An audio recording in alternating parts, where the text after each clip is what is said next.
The personal views and opinions expressed by our podcast guests are their own and are not legal advice or official statements by their organizations.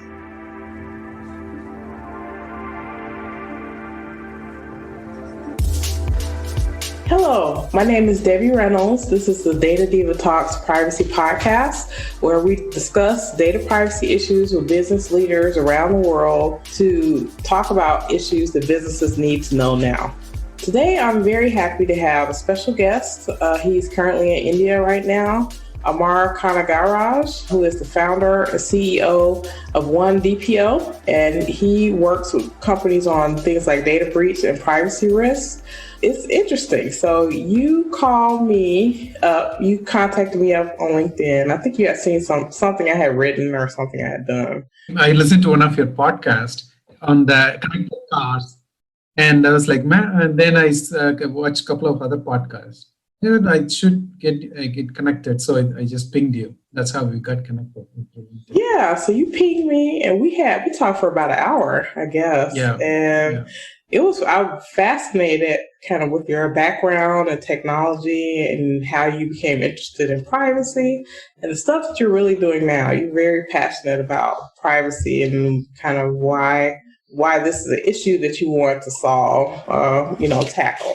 So I would love for you to, almost like our first conversation. So I also told you that I almost wish we had recorded that because we talked about so many different things. We had a really far-ranging conversation. But I would love for you to talk about sort of your background and trajectory and how you came to privacy as something that you wanted to solve as a problem.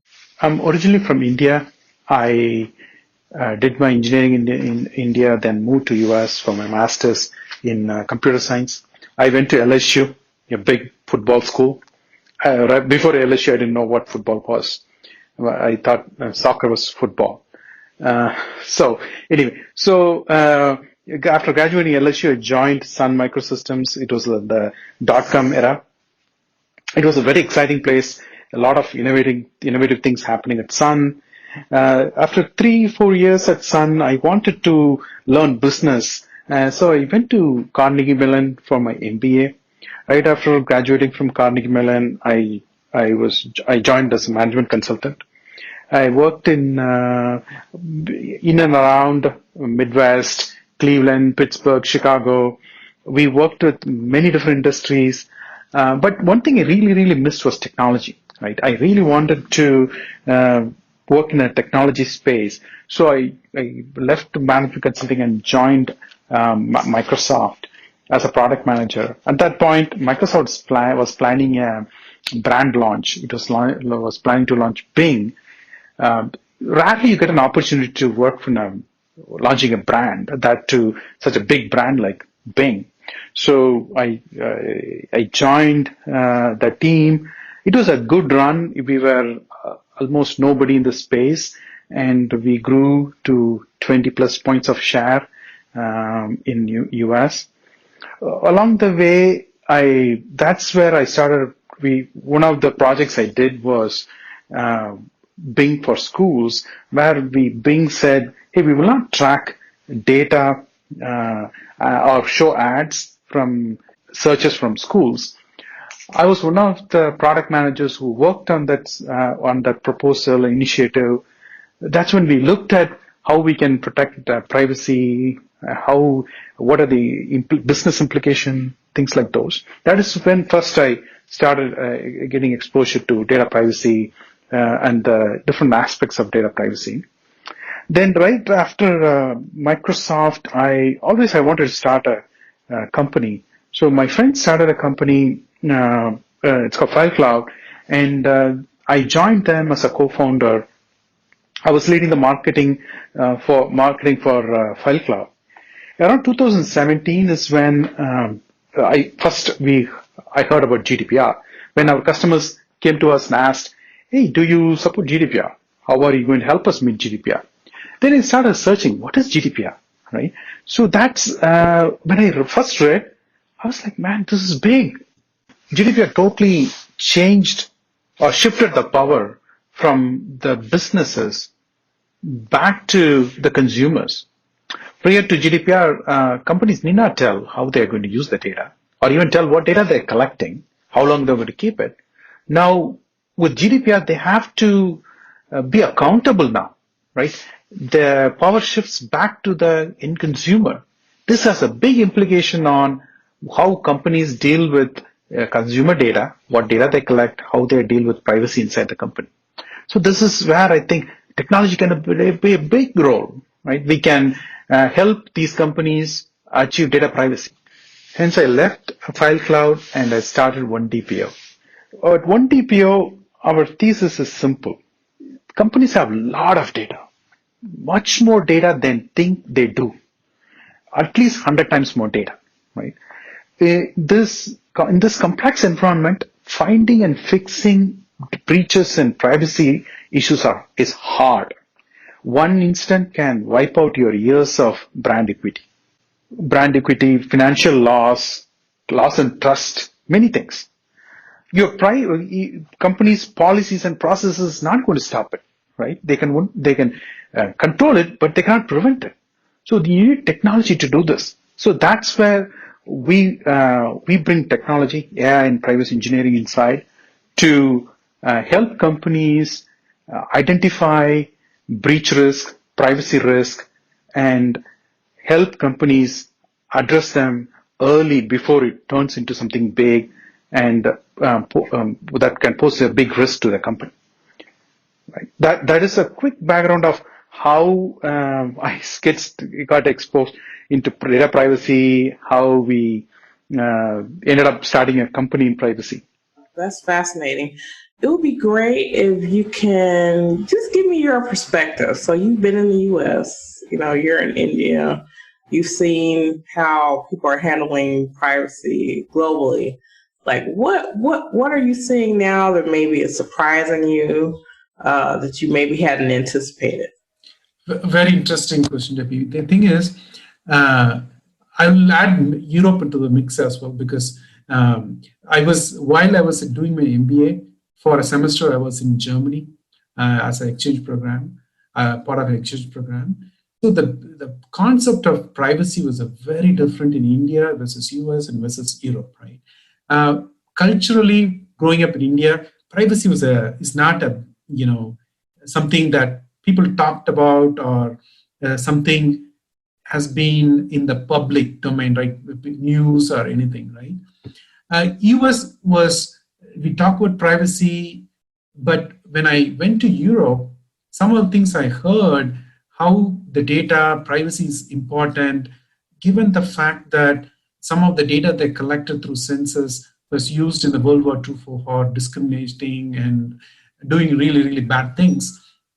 So how careful they are with the data, their cultural inclination about privacy against somehow they saw privacy as a human right, right? Right. That was something very fascinating when it comes to Europe.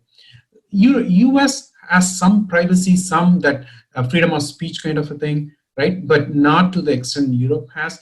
And India was not even thinking about it till recently, but things changed, right? In the last 20 years, I've been in and around of different countries. Things have changed. So what has changed in India when I come back and see in around 2017 is when there are many sequence of events. What it led to was finally India made a constitution change and said, hey, privacy is a fundamental right. So every citizen has a right to have privacy. So that is a shift. Now privacy becomes your right, and that has implications, right? Legal implications as well as many different facets. That is something that's fascinating, and I find it very interesting that's happening in India. And there are a sequence of things that are happening in India that makes India a very interesting space. Though Europe, from a business point of view and from a maturity point of view, Europe is kind of way ahead, leading the charge, and the rest of the countries are following. But India is closely catching up, right? Because the latest bill that is in the discussion is, I would say, it's based off GDPR, but it's a subset of GDPR. That's the right way to say it, right? Some of things we don't like it, which is a big no-no in GDPR is part of the bill. For example, governments have certain authority, so they have a right to access to some of your data versus the corporates that makes a distinction. Right. But GDPR is all same. But in India, that is something. Wish it wasn't there, but that's what the bill is. But at least it's one step closer towards something protecting data privacy. So it's fascinating to see the change, right? From when I grew up, this is what's happening now. Things are how it's moving. It's for me, it's fascinating. Yeah, I'm fascinated with India. I did a video a while back about India, and I talk about it when I can because we just need to keep our eyes on India. The things that are happening there right now, I think, especially in the U.S., I don't know that a lot of people are really paying attention. So just at a high level, I'll just talk about India and why it's important that we kind of take a look at what's happening there. So India is the biggest democracy in the world, right? There are more people in India than are in the U.S. and Europe combined. Facebook's biggest audience is in India. There's a lot of investment going into India right now, and a lot of especially tech companies are very interested in your data privacy bill. Obviously, because they want it to benefit them in some way, but because I feel like India has a really big opportunity right now to really institute something in your privacy bill that's, very important, and it may influence other countries to sort of follow along. So I remember when India put privacy as a fundamental human right in your constitution a couple years ago. And I was very happy to see that. That's something I'm really pushing for here in the U.S. Yeah, you said it right, Debbie. India is really a large market, right? We are talking about billion plus people, the amount of cell phone usage, the rate at which the broadband is penetrating, right? Everything shows India to be will be the top market for many of these players, these global players like Google, Facebook, everybody. So the privacy becomes front and center for it, right? Because now we are dealing with one thing that is about collecting data and something about using the data, right? So if you can use the data to swing elections to the point where you can swing elections, now we are talking, you have impact on the democracy itself. Now the power this data has over governments, individual citizens, economy, it has far-reaching implications. So data is extremely powerful. So it's good that countries are realizing it. I feel the same way like you. This is a generational problem. This is like climate change kind of a thing, where if you don't act at the right time, this will be something huge, and we will be fighting when it's really, really too late. At least now we have the technology, we can grow the privacy technology along with the rest of the technologies and catch up. That's what I feel about privacy. Yeah. So you had said something to me about why we need technology to help solve this problem. So I would love for you to talk a bit about that. I agree with that, by the way. But so tell me what you think about that. So if you think about the quantity of the data, so the 3 V's people say, right? The volume, the variety, and the velocity of data, right? Because we are collecting more data. The variety of data, right? We are collecting from devices, IoT devices, with the cameras, the mobile phones, the variety of data that's flowing in, the formats that's flowing in, right? GPS location, all kind of things. And the velocity, because we are now each moving car, cell phone device is generating thousands of data points in a given second or minute. So all this increases the velocity also, at what rate we are getting this data. This is a huge technical problem, right? If you take a traditional approach to tackle privacy, if it was 20, 30 years, if you would have talked about compliance, yes, you can do some processes and you can tackle with training. Still, we need processes and training, that's given. But without the technology, right, it's very hard to manage this kind of massive volume and variety and velocity of data. I'll give an example. I was talking to one of the executives. He was leading the privacy in one of the large companies, I'll say Fortune 500 companies. And he said, imagine how many databases we have. Then I said, you probably have 10,000. He said, no, 100,000 databases, not even data tables, databases inside the company, leave alone the files. And this is all in the cloud, and don't even ask about the things that's not in the cloud. These are the only things I can track. I don't know how many things I don't have tracked. I can't even track of. So think of the amount of data that these companies have to deal with, and they have built a business around it. So if overnight we cannot go and say, stop your business, that's not fair for the employees, the customers. And so we have to provide the technology that is going to help them to run their business with the right guards and parameters, right? That'll help us protect the data while they run the business, right? That's where the privacy technology becomes a critical part, right? Privacy technology, when I talk about privacy technology, it need not be like the cutting edge ones, it could, but the technology, what we have to think about is how we can apply technology at scale, right? It's not about fixing one thing, but how about addressing the volume of data we already have, right? Already we have source data. What do you do with that, right? A lot of technology talk about the new data we get, we can do this, but what do you do about the data we have already collected, right? So addressing all these things requires technology, right? That's where the companies, new startups who are trying to break into this, it's fascinating to see how many companies are coming and attacking this problem, which is a good thing, right? Eventually we can crack the problem. Yeah, we had talked a bit in our last conversation just about Silicon Valley and what you're hearing and seeing from your colleagues, your contacts that are Silicon Valley that are working in these big corporations that we see in the news every day about privacy. What is your sense about the people who are working on privacy in the engineering space in terms of, sure, what are they thinking? What are they feeling right now? Being a privacy tech and privacy engineering company, we talk to many large companies, medium and large companies who are solving privacy. The companies who are the leading edge, like Google, Facebook, Ubers, and Microsoft, it is fascinating to see the technology how they are addressing this problem, right? I'll give, for example, a couple of examples, right? So one of the companies, they were talking about this whole division of privacy engineering is coming up.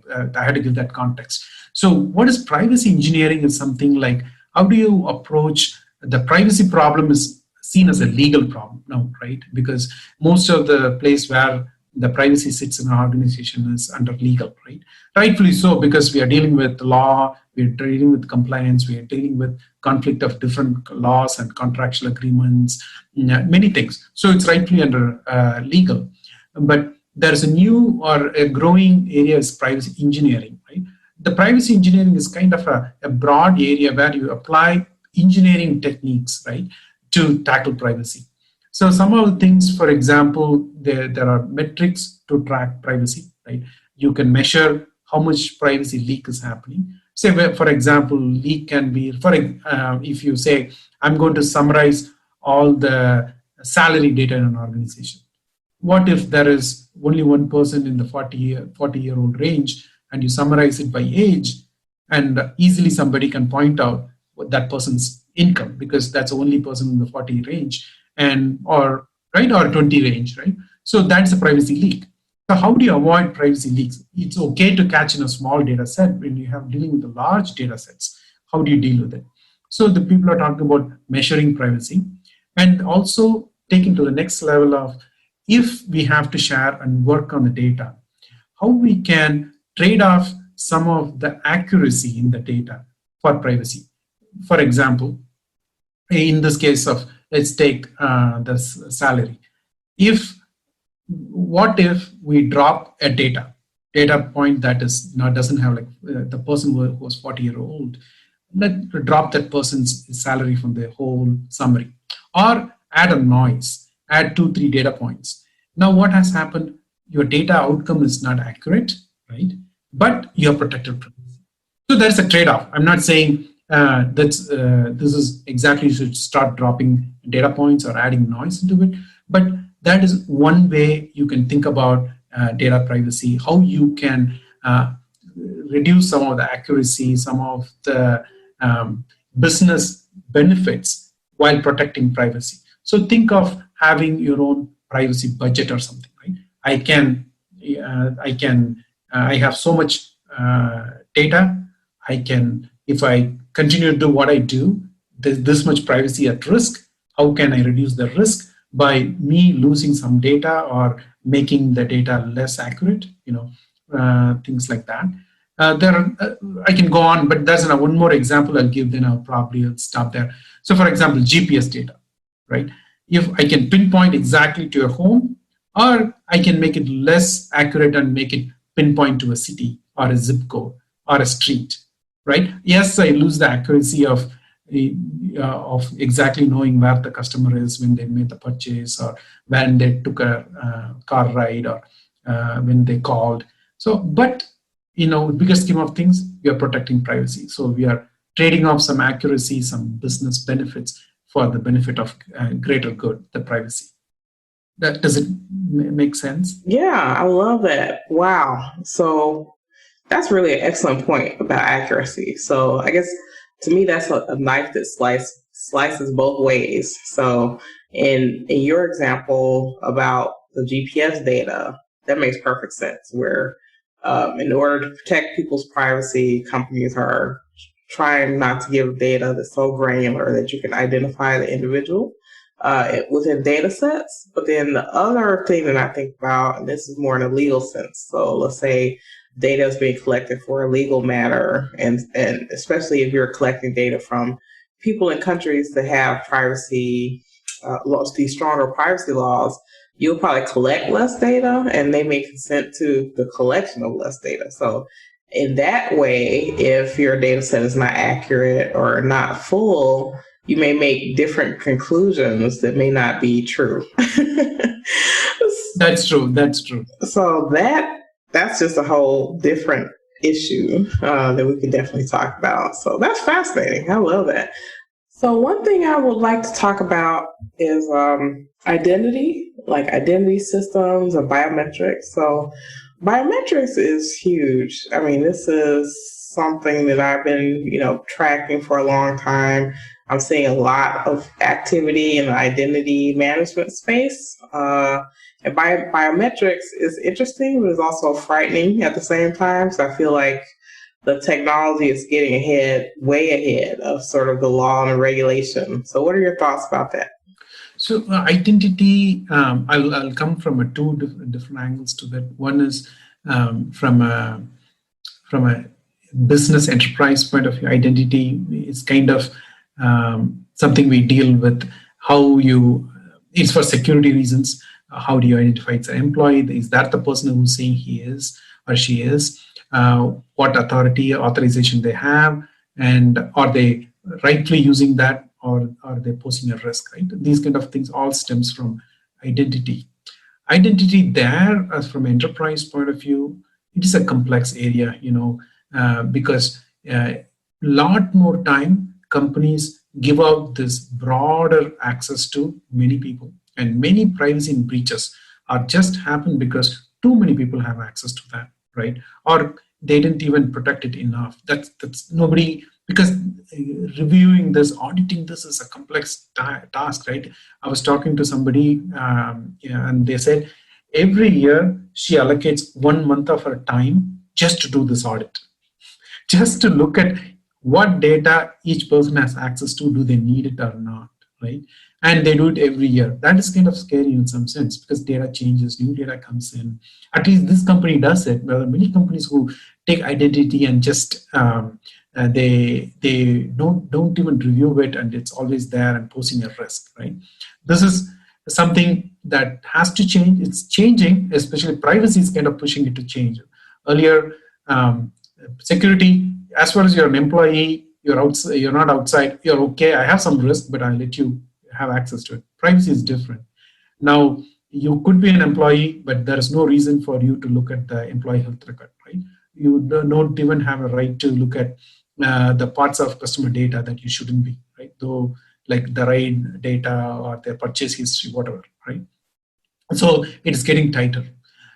I'll address the identity from outside enterprise angle, from a biometric angle.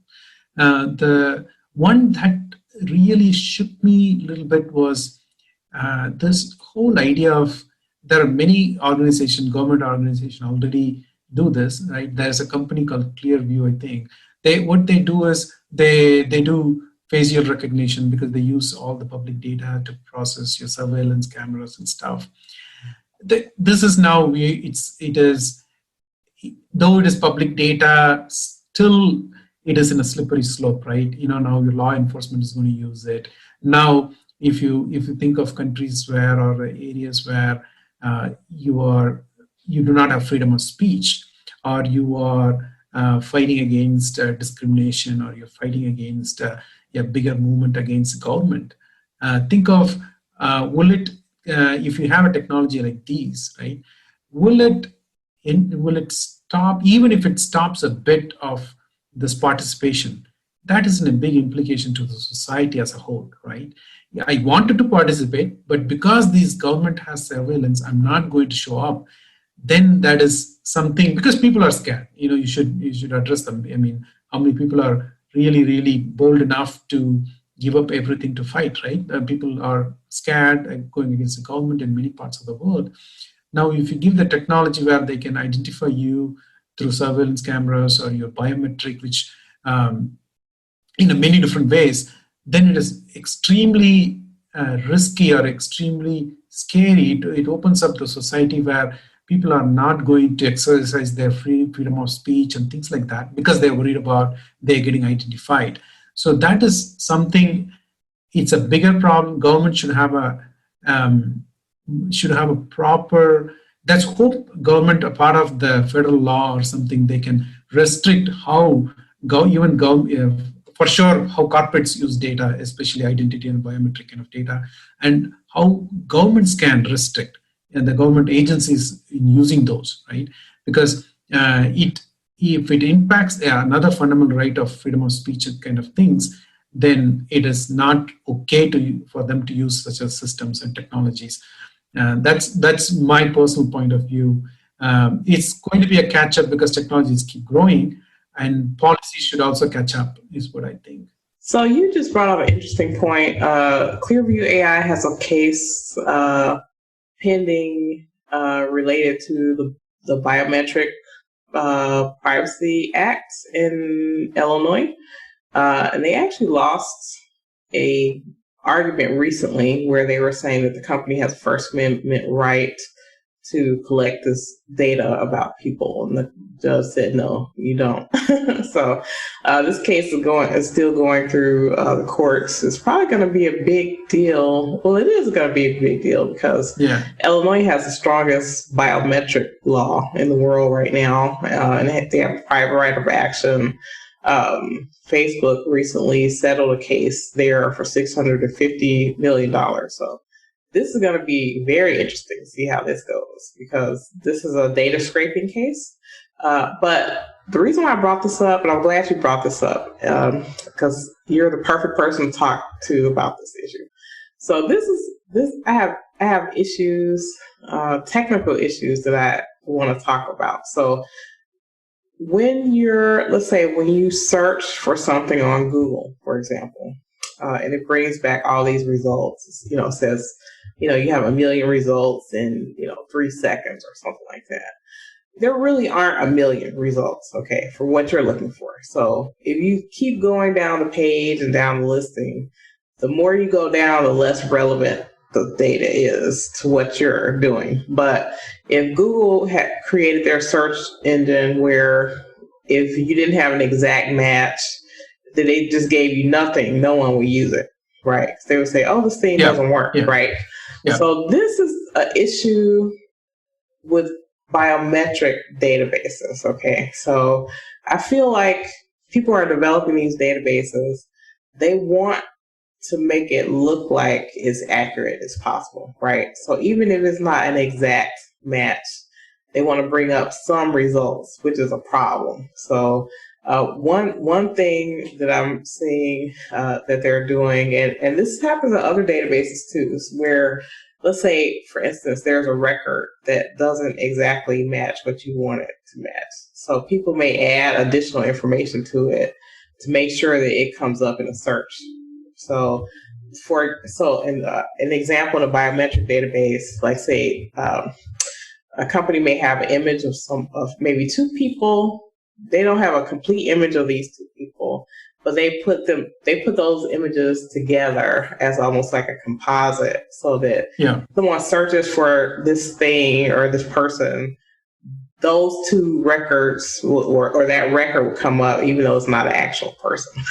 So the danger is you're putting out these databases where you're not sure about the accuracy of the information, but you have people using it as if it is accurate, and then they're taking action against people. So what are your thoughts about that? A very interesting topic, Abhi. So the thing is, any AI, right? Anything you do mathematical, right?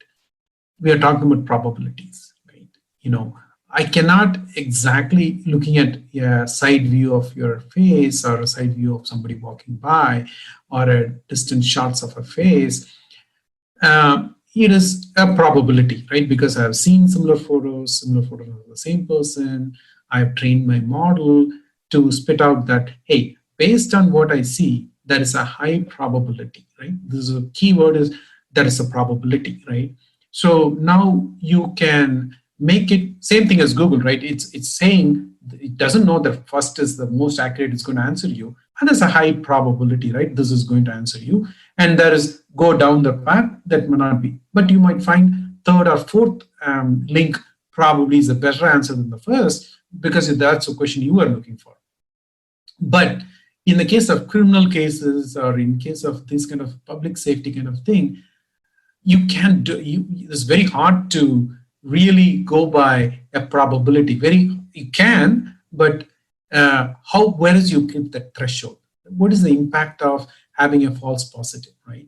If somebody vandalized a store and I look at the security camera and I'm doing this, it's not clear, but I'm running these models to say likely this is the person, right? Now this is good. Now how accurate it is, what is the probability, what is the likelihood this is something wrong, it is false positive. Now the downside risk is huge. In case of Google, you can just scroll to the next page, you're fine. You didn't probably lose few seconds of time, right? Few clicks. But in this case, it has implication. You might get somebody into trouble, or even you might announce something that might damage his reputation, or even stress, right? You just call somebody, I saw you and you had to come to the court or something. Maybe that person was innocent, they finally go home fine. But the stress it costs the person, the relationship around them, it has a big implication. So when people are using this kind of technology, and the people who are using should ask the right questions, understand this is the technology's accuracy in there, what is the probability of this getting false positives, right? So these are the things. First, the company should be forthcoming. It's okay to say, no, I don't have an answer, rather than giving an answer, right? You're right? That's how the companies should also, organizations should also look at the technologies. Like technology is not going to answer. It can give an answer, but it comes with certain caveats and certain context around it. This is a big educational piece. That's the only way to deal with this, because technology is not going to be always 100%. It's going to be a probability very close to 100%, right? Unless you give the exact picture and exact high definition, things like that, right? There was a case that came up recently in the U.S. where a guy was arrested. So police came to his house. They arrested him because they said that his image from his driver's license matched that of a video of someone stealing something from a store. And so they arrested him, took him to jail. They took him in front of the judge, and the judge said, "This is clearly not the same person." You know, even the people who arrested him said, "Well, he doesn't really look like this, but the computer told us that it looks like him." So they arrested him. They eventually let him go. That's terrible. That cannot happen. This cannot happen at scale. Also, two things you mentioned. I'm so glad you said it. And it is, I think technology is always good to do the heavy lifting that is hard to do in humans, but computers or technology can't replace the judgment of a human. And it also, sometimes when this data is being collected, it's done out of context. So the technology doesn't add the context. So you're expecting context from technology, you're using it wrong. What are your thoughts about that? So that's I would differ on one thing, which is technology is the AI. The technology is advancing fast. It can make really good, solid decisions because humans are we hold a lot of biases. Yeah, knowingly, unknowingly, we have biases. So you might take those biases, and you can see in judgments too. Those those might creep in, but technology doesn't have those biases. But the problem is when you have a huge downside risk, right? Is somebody is got into trouble in the law, right? For example, the theft or vandalism, and you arrest it. Now you cannot just go with just technology there, right? It is just there is an element of human judgment has to come in because the downside risk, right, on the person's life matters. Whereas you are talking about fixing the price on a wheat, or you are talking about how much production should be there, or how much should be the cost of something. These things a machine can do a probabilistic approach. Yeah, there is a downside risk, but it's quantifiable, right? It's talking about $10 million, $100 million. It can make decisions, and you can go with that, right? When the downside risk is pretty high, yes, human judgment has to come in, right?